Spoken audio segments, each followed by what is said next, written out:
She takes one of Sandra's little rags and drags it around and shakes it.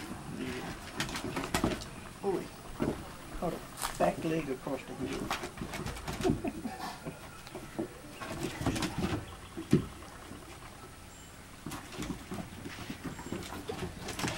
Oh.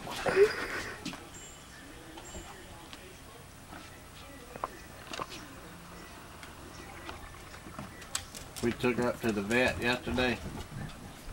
Mm-hmm. Man, everybody in the world was wanting that dog. I know. I said, you got $400?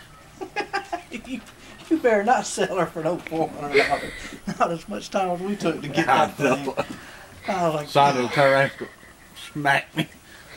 She ain't selling my dog. maybe for $500, but not no $400. For $500, we could go ahead and buy a Reaper.